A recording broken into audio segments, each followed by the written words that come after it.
I am joined today here with the founder of House of iKons. It is, of course, Lady K. How are you doing? I'm very well. How are you? I'm not too bad. You're looking absolutely gorgeous. Thank you. Who made this dress? House of Mohawk.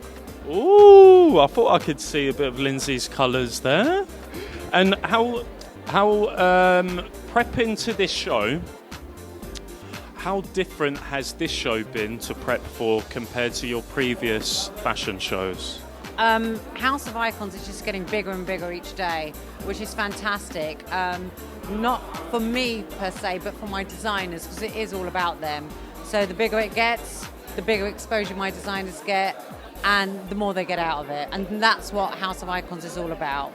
And of course, you started in 2013. Now you've been doing this for it's your 4th year. Wow! And I'm very grateful for being with this journey with you, first of all. But also, what's very important is that you've had a lot of support over the years. Is the support growing and growing and growing year in, year out? I mean, the support here in London, in Abu Dhabi, Dubai, Los Angeles, Beijing, and now in the Philippines, it's absolutely amazing. We've got teams all over the world now, and yeah, I mean, we're just one big fashion family. I mean, I'm absolutely loving it. I was talking to your designers earlier on, and I'll tell you what, it's very, very good. Not only you've got dresses, you've got shoes, you've got hats, such an amazing big range collection.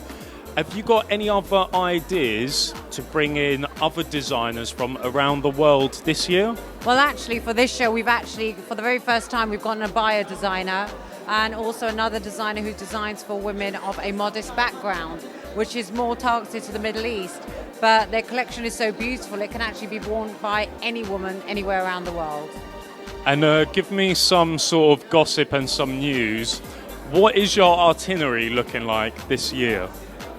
Crazy. Very crazy. Are we Yes. allowed to announce anything? Not or is it yet. Hush for now? It's hush for now. I've tried so much. I'll tell you what, thank you so much for coming down, Sevilla. It's always a laugh interviewing you. You're looking gorgeous as ever. You always get away with it. Me, I try my best, I really do. Thank you so much for coming down. Sevilla K, aka Lady K, House of iKons 2017. Thank you. Thank you.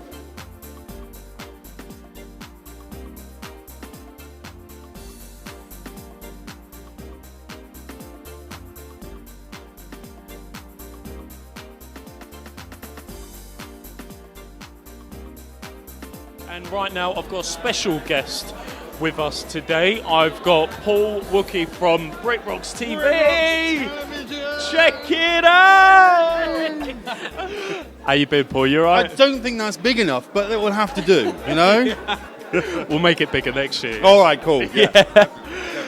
Let's talk about Brit Rocks TV, of course, because we're getting to a stage now where Brit Rocks TV is starting to merge with House of iKons. That's right, yeah.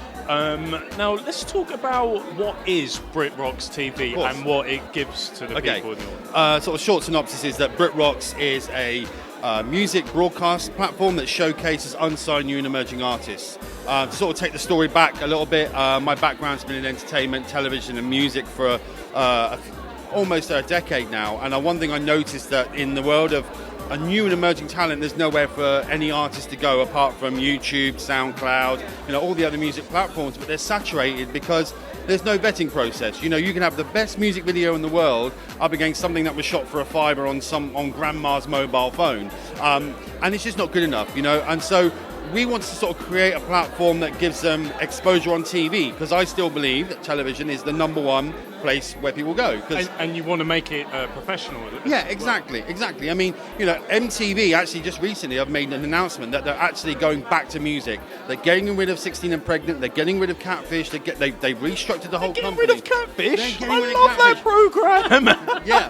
And it's all to do with the fact that they realise that everybody still wants music. And so where we come in, it's the perfect timing because it's all about new music, new artists looking for a place to go. Now, we're in the verge of creating a platform that's going to be some kind of unsigned MTV.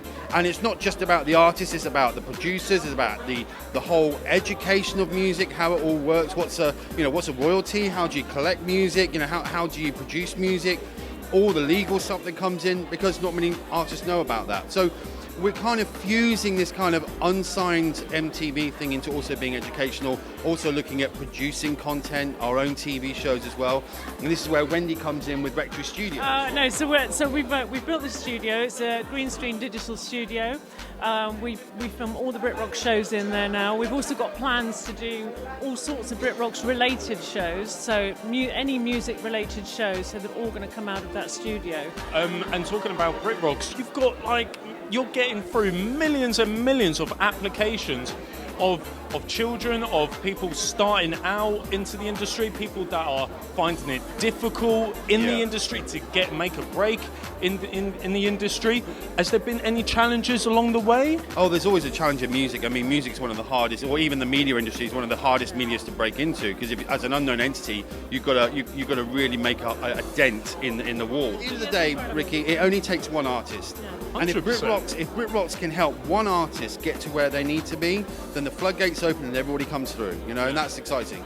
100%. And you know what? I'm really excited for the both of you, for Brit Rocks TV, and of course you, Wendy, merging with Brit Rocks TV for the studios as well.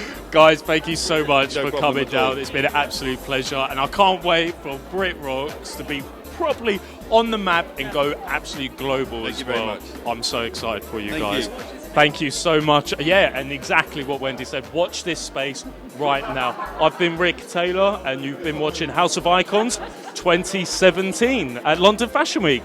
Thank you. I've got Isuzi Children, and of course I'm joined with the founder, Amanda. Amanda, lovely to meet you. Nice to meet you too. I've been doing it for the last few years, and it's been developing. And basically it came about because I have a passion for children and have a passion for children's clothes.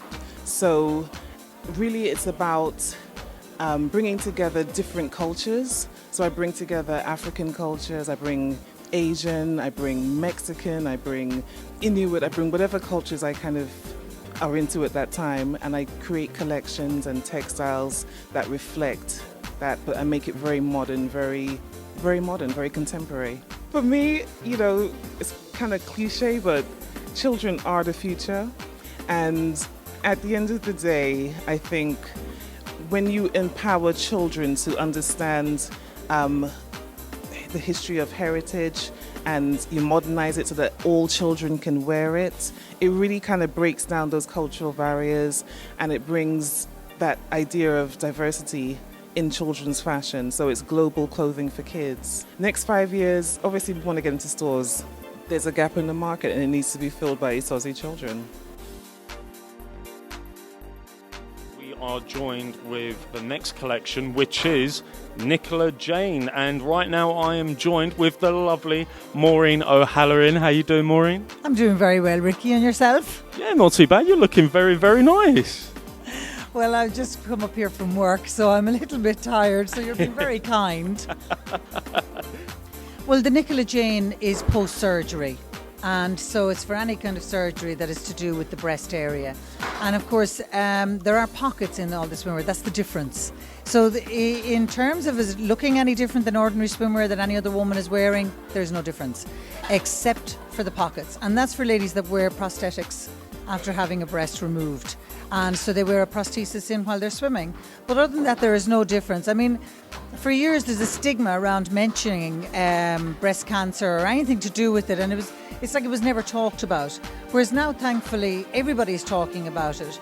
But when it comes to fashion, the biggest problem for me for years was nobody ever focused on showing in the fashion world what's available to ladies with post-mastectomy wear, and that was an issue for me. So years ago, it took me 5 years to get it on TV back in Ireland, and over in England they seem more ready to show it out there. So for us it's a very big deal because it's the very first time post-mastectomy fashion has been shown during London Fashion Week, and of course we know it's the capital of fashion at this time of the year. London Fashion Week, it is the place to be seen.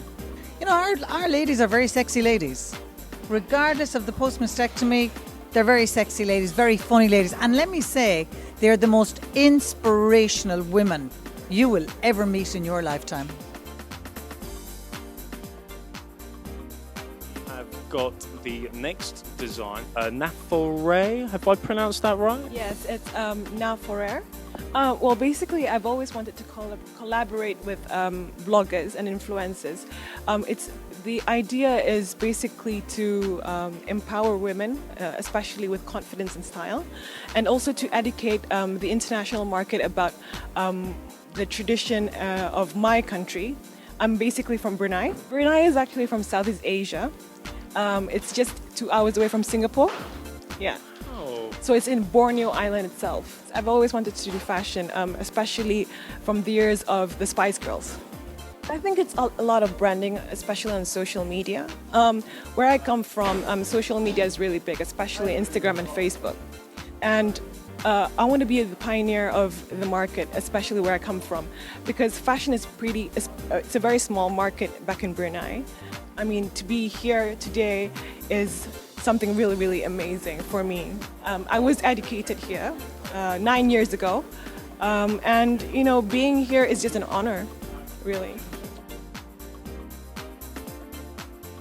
Next up, we have got No Names Cloven. Is that right, Marty? Yeah, that's completely right, man. No Names Cloven, NNC London.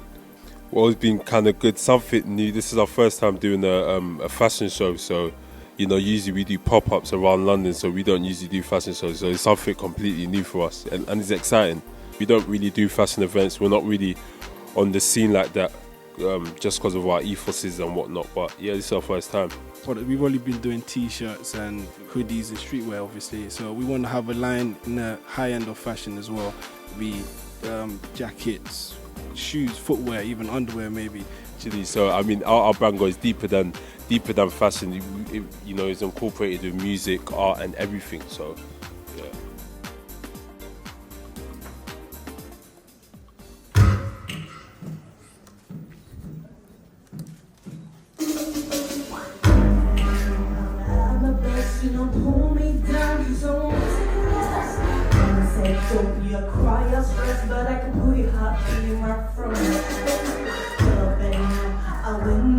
You don't go treat me like your second place. Oh, you know it's always the way. Some of these girls don't try and hold up the shoe, bang, put it all behind her. These days all come and gone, and shake, ding, put it all behind her. Whatever, surrender, just put it all behind her. So these days, push me.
joined here with one of our lovely sponsors, Hema Vias. How you doing, Hema? You okay? I'm good, Rick. Thank you very much. Your take on being a sponsor here for the House of iKons is that it's very intriguing that I can't believe what I'm reading here. You are a hypnotherapist, am I right? I am, yes. And how did that come about? Well, just years ago, I started doing meditation and self-hypnosis, and I realised that it really, really worked. So I thought, well, why not put it to good use? When you're doing your hypnotherapy, it's to reconnect, your healing procedures for people, right? Correct. Yes, I also do energy healing, and that involves no touch whatsoever. Energy healing. Energy healing. Thank you so much for coming down. You're very welcome. Thank you for having me. No problem, I'm Emma. joined Thank you. Here with the owner and founder, the fashion designer, of course, the one and only Julia. Hi, Julia. Hello, hi. So abaya, it literally means anything that covers your body in the Middle East. That's where the term comes from. And people, unfortunately, now they have a lot of bad stereotypes, wrong stereotypes about women who cover themselves. And in reality, it means good sense of fashion. And when you're in the Middle East, UAE in particular, you feel very privileged wearing a nice, stylish abaya. And it's not a symbol of oppression. It's not a symbol of extremism. It's more of a symbol of women's privileges and women empowerment.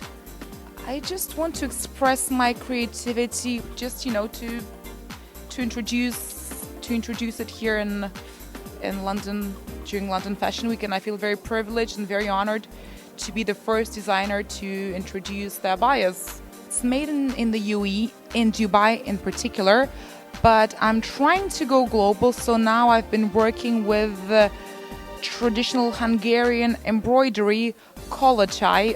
That means when I'm in Europe, I personally go to Budapest and I select this embroidery that I applied to my denim abayas for the spring-summer collection in 2017. And that's a very beautiful, colorful, traditional embroidery, handmade in Europe. I just want to work creatively, and as long as it makes me happy and hopefully makes people I share it with happy, that's really all. I mean, I couldn't be more grateful.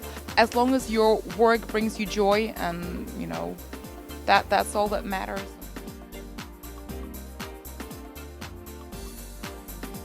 We have got DK, House of Fashion, and of course I'm joined here with Dominika Kowalska. How you doing, Dominika? I'm very good, thank you very much. DK House of Fashion has been born in 2013, so that kind of was inspired by myself. As in 2012 I started doing a bit of modeling and I was going to different events, and I wanted to kind of have bespoke dresses for myself.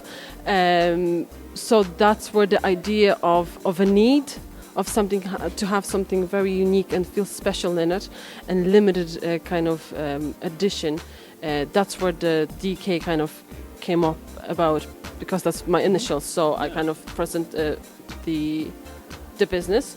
So our team is myself, who I model, and I try on the dresses and see how I feel. So then I know what the experience of our clients will have. My mother, who's a designer, and then we have a seamstress who's a professional kind of technician to help us all do all that. So all the collection is done by hand in Dublin. We only have limited collections. We give out certificates of authenticity. I can say from my own experience, from what I'm wearing, the dresses and the jackets, every little thing is custom made for our clients.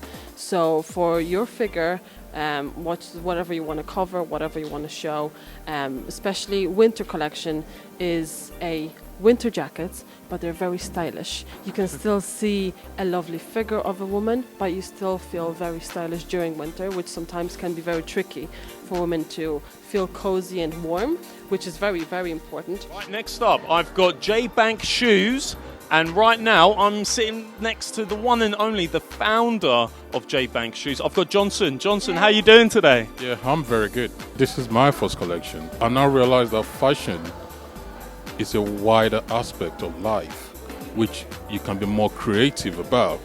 So I tend to go for men's shoes for now, and which I prefer to design my own classic ones, which is gonna last a lifetime. I was doing a lot of research and going into other producers or other designers of shoes, and I realized that they are not really handmade and they don't last that long because they are not properly done, you know, and it's not really affordable. So doing all that research gave me the strength and the motivation to properly go to in-depth or resourcing proper materials to get it done that could last a lifetime.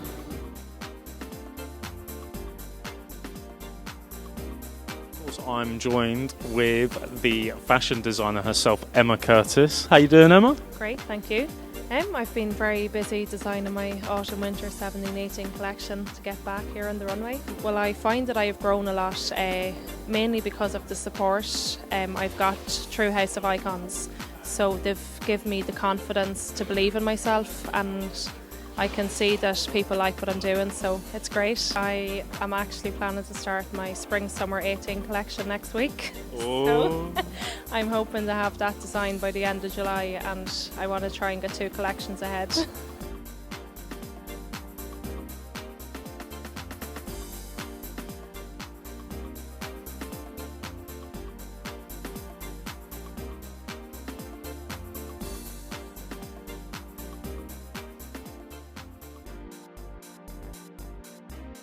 I'm joined here with our last designer of the afternoon, Shalina Nobooth. How you doing, Shalina?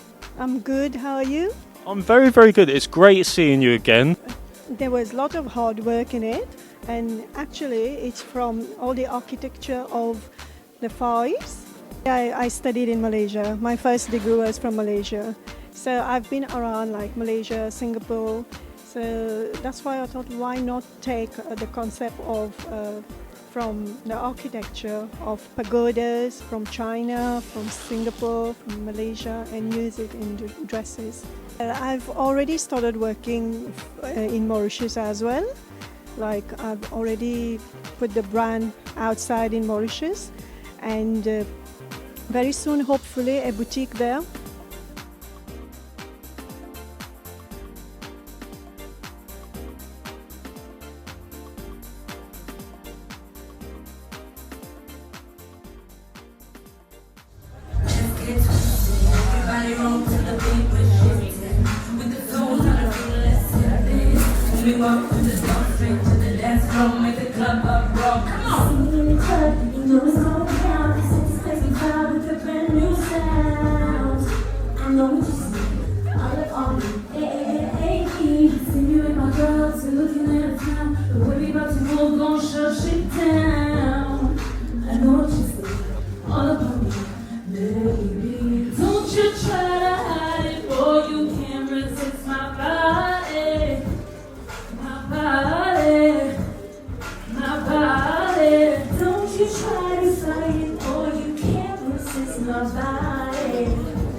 shut it down. When we move to the beat, we gon' shut it down. And you ain't gonna leave, we gon' shut it down. When we pop that, we gon' shut it down. Can you feel that? We gon' shut it down. When we move to the beat, we gon' shut it down. We gon' shut it down. Shut it down.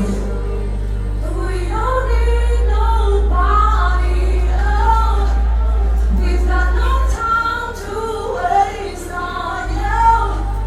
In every moment we come through, that's why we shut it down.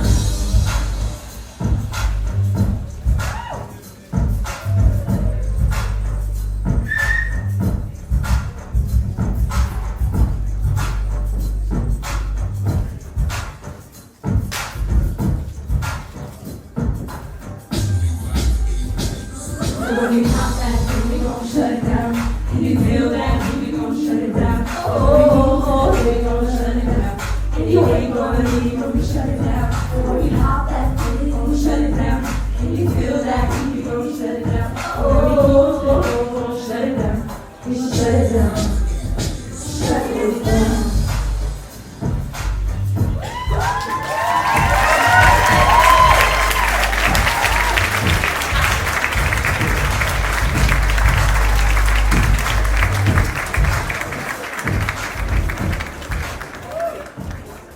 Joined here with Safina. Hi Safina, how are you? I'm okay, how are you? Yeah, I'm very good. Have you been enjoying yourself so far? I have, to be honest, yeah. The name of your sponsor is Saf's World of Beauty. How long have you been a sponsor for? Sponsor, I've been for a couple of years, I've been sponsoring. My makeup-wise, my work-wise, I've been doing for 15 years. I've been in my work, so it's just another step in life that I just wanted to do something different, not just hair and makeup. So I started to do fashion shows. So I've done a lot of fashion shows in different cities, like in Birmingham, Manchester, Scotland as well. So this was the first fashion show actually I'm doing in London. Wow! And has it been scary or exciting or perhaps both? Actually exciting, not scary, because I've got an experience of fashion shows, so I've got the hang of it, and just a bit nervous actually. It's just it's been 3 years I've been qualified in my training academy, which I've opened up, and I found it was something different. I had a lot of clients they wanted to go into this makeup industry, so they were like, "Can you please teach us?" And I took another step in this, from the makeup to becoming a teacher. So I qualified in becoming a teacher 3 years ago. So I've opened my own training academy, which is called Saf's. First it used to be Saf's Beauty. Yeah. So now it's Saf's World of Beauty, which I train beauty therapy stuff like waxing, threading, facials. So you have all sort of different stuff. And you teach this I to teach all your students? all my students. You get a qualified recognised certificate, which is recognised by BAPTAC. And then when I train my students, so when I took another step in fashion shows, so my students actually, they come alongside with me to the fashion show. They get an opportunity to work backstage doing makeup on models. So I'll be promoting myself and promoting my students. Safina, it's been an absolute pleasure speaking with you today. Best wishes and best of luck for the Saf's World of Beauty, and I can't wait for this to really truly take off for you. Best of luck. Thank you so much. Thank you, Safina. I'm here joined with Nadine, who is the founder of Niche Cloven. Hiya, Nadine. Hello. How are you doing? Very well, thank you. And you? Yeah, not too bad. You enjoying yourself so far today? Yeah, I really am, yeah. And also joined with us, we have got Kiara. Kiara, how are you doing? I'm amazing, thank you. Our collection is completely different. It's not as big and wow, and it's because our brand more or less tells a story rather than just being about the clothing. It's all about women and women feeling empowered when they wear our brand. So yeah. Nadine's really good at the business side. She brings so many different things to the table. Couldn't do it without Kiara. She brings so much sparkle to the business. She's absolutely amazing as a partner to work with.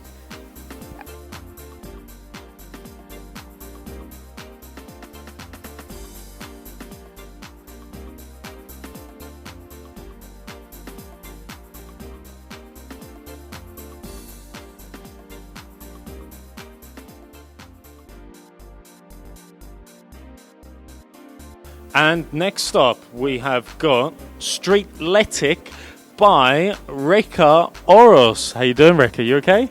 Yes, I'm okay. Thank you very much. Actually, Street Lettic, it's about streetwear for bodybuilders. So not the gym wear, because this is what they can wear on their special, unique psychic. They can't really wear a normal jeans or a suit, but shows their beautiful bodies. So this was the basic idea, to make a collection, or actually make garments for bodybuilders who take the effort to build up their body, so like a sculpture. And after, when they go on the street, they have to hide it, and they doesn't look any special. Sometimes they look maybe fat because of that lot of big clothes what they're wearing, but it's not their size, just on their shoulder.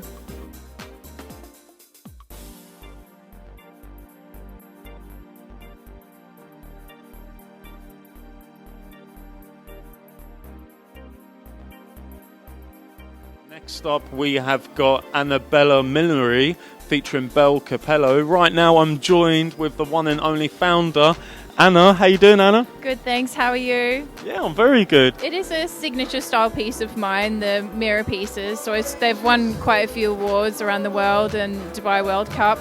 I wanted a lot of shine. I'm a little bit of a magpie where I like shiny things, so I really wanted to incorporate that into my millinery. I often get people checking their lipstick in my hats, which is great. But they are still elegant, they're not really over the top, and they're very, very wearable, they're light, and they're easy to wear, and I think they sparkle. So they're one-of-a-kind bespoke hats, so I do make them to order.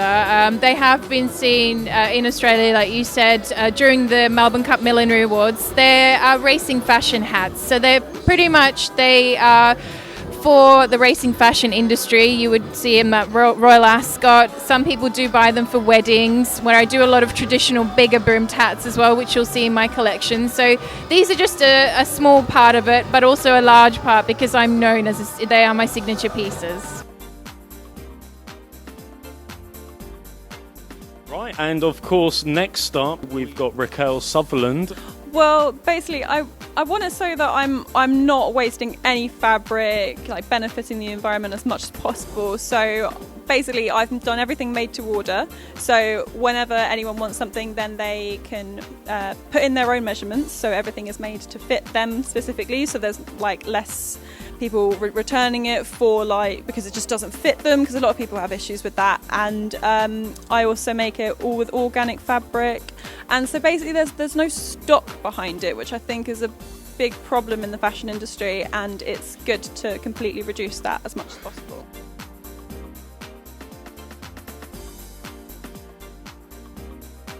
Next up, we've got Sundere, and right now I'm joined with Abby Nolson. Abby, how you doing today? I'm really good, thanks. I've always been influenced by bridal wear, so this is a mix between all the embroidery and lace you get from bridal wear, but as underwear, because I always feel like bridal wear is such a big thing in a woman's life, so why can't they feel like that every day? So I wanted to make like extravagant lingerie for that. It's been quite surprising actually, the feedback I've got from everything. I'm really happy. Like, I think it's a bit of a shock because you don't think you're like that good, and then everyone's like, I love it, and it's really exciting. Well, I love bespoke lingerie and making it personally for people, but on the long run I'd like to see it more like mass produced, maybe like self-produced wear type way, but you know what I mean, like you never know, aim big. Well, it's a mix between bridal and lingerie for this catwalk, where it's definitely just lingerie mainly, and then swimwear I'd like to go into. I'm joined with the designer, Caroline Coco. How you doing, Caroline? Hi, how are you? I'm good, how are you?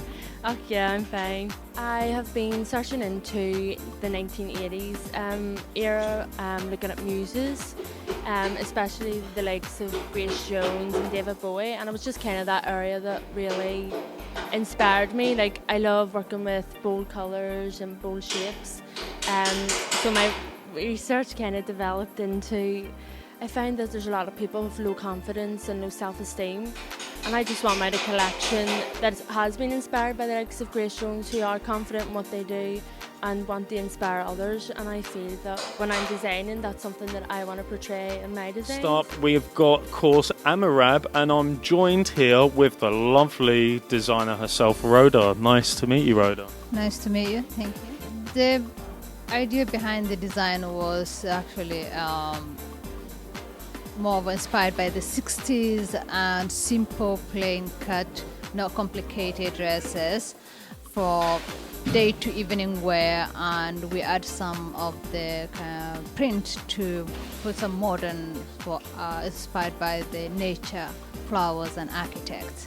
I always liked to dress when I was little, but as my family had a clothing business, we were always forced to work on the weekend to help the business. So that grows us up being around the clothes, and that put me, because it was more, I wanted them to bring my own collection and start designing that kind of product. We're really aiming, at least for the next 2 or 3 years, to be in the main retailers in the UK, high-end boutiques, and hopefully by the next 5 years to go globally.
Next up, I have got with us one of our lovely sponsors. I'm joined here with Rosemary Lai, who is part of Simply Unique Events. Thank you for joining me, Rosemary. It's lovely to be here.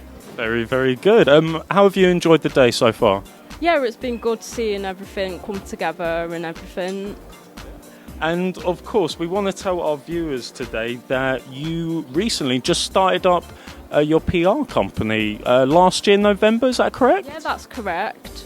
And how was it really daunting? Was it scary at the beginning at first? How was it? Like, It was very hard because I had all these inspirations in my mind, and it's hard in today's society being able to like start up because lots of businesses fail in the first year. So it was very brave and a bold decision to start up in the first place.